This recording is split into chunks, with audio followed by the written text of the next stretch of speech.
Hello, fellow citizens. I'm Bill Fountain. I'm a Republican volunteer precinct chair in North Mecklenburg County in North Carolina. I'm concerned about our freedom of speech. Now, back in 2022, the Biden-Harris administration called upon the social media giants to stamp out COVID misinformation. Later, they used their Justice Department to go after parents who were speaking up at school boards. Recently, I've read that Kamala Harris, Tim Walz, and Hillary Clinton are proposing the criminalization of misinformation, both for citizens and internet platforms. These people label that any contrary view to theirs is misinformation. We're here opposing views on a variety of different things. For instance, vaccines, immigration, the war in the Ukraine, climate change, what's inflation, education, you name it. Remember though, freedom of speech is our most cherished right. Listen to what a couple of Supreme Court justices have written. Justice Anthony Kennedy at Ashcroft v. Free Speech wrote, "The right to think is the beginning of freedom. Speech must be protected from the government because speech is the beginning of thought."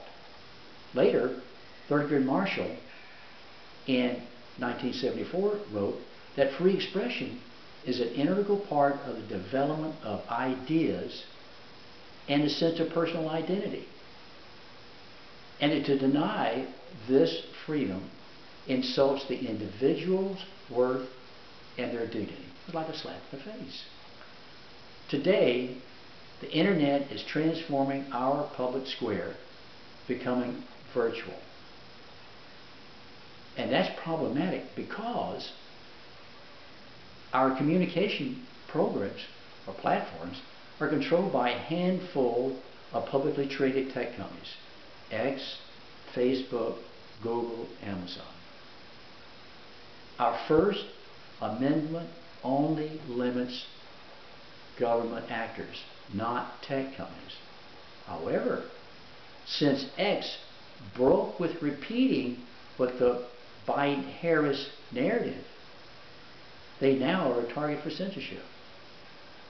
Consider some of the Department of Justice's wrong-think targets.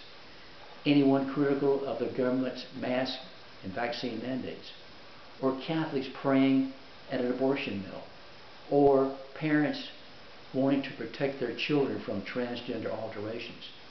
To make matters worse, DOJ's selectivity of what misinformation crackdown doesn't include Antifa's racial reckoning riots, or some of these people are supporting the Hamas terrorists. This reminds me of the Ministry of Truth from George Orwell's 1984 novel. Diversity of thought isn't just a matter of freedom. It is an important ingredient to progress. When society discourages dissent or the government bounds the acceptable opinions, there's less innovation. And not only that, but bad ideas go unchallenged. The collapse of the Soviet Union is a perfect example of this. By the way, did you know that according to the New York Times, 85% of our citizens are afraid to exercise their freedom of speech?